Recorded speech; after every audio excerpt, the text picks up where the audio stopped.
historic Deepwood estate is an 1894 Queen Anne Victorian home that was occupied by three different families from 1894 until the early 70s and is now a museum owned by the City of Salem and run by the Friends of Deepwood, which is a nonprofit organization.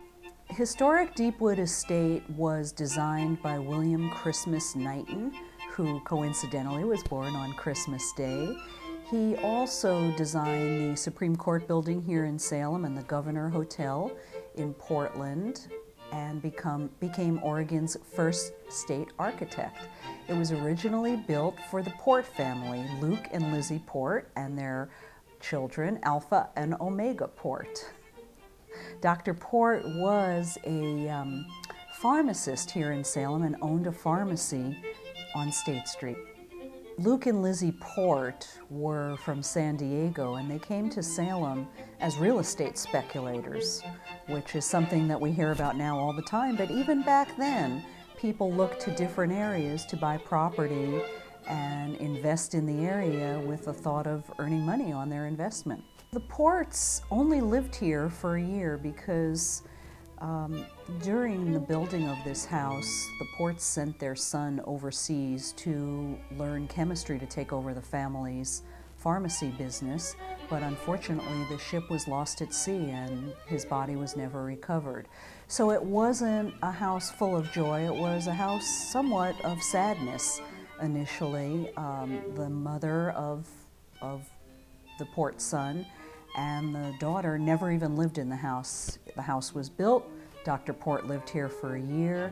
His wife and child went back to San Diego, and so he sold the house to a second owner just about a year after it was built.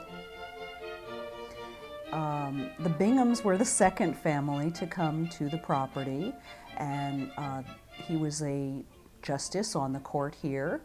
And they lived in the house for a number of years, making some changes to the property before it was eventually sold to another family that lived here for many, many years, finally leaving the home in the late 60s, early 70s, when they could just no longer handle all the stairs in the home and couldn't live in the house any longer. One of my favorite parts of the house are the stained glass pieces that are located throughout the house. They were designed by the well-known design team of the Povey brothers, and they were located in Portland, Oregon. Some of their pieces are in properties located in Portland, but we've got beautiful stained glass throughout the house.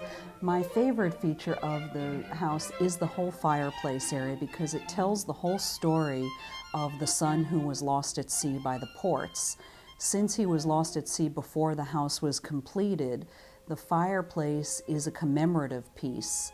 And you'll notice that the hearth is decorated with a wreath, which is a funeral wreath.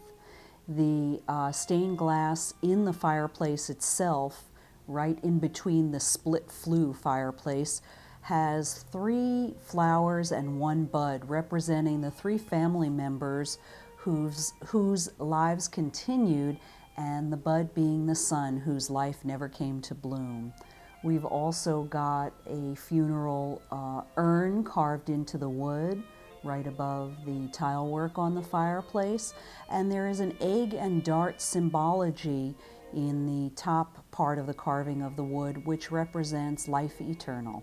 So the entire piece was designed so that his life would not be forgotten. One of the other really wonderful parts of the house, is all of the woodwork, because you really can't it's very, very difficult to come across wood this beautiful. It's an Eastern golden oak woodwork, and it's used in the pocket doors, it's used in the register covers, throughout the wainscoting in the house, and it's just a pristine piece of golden woodwork.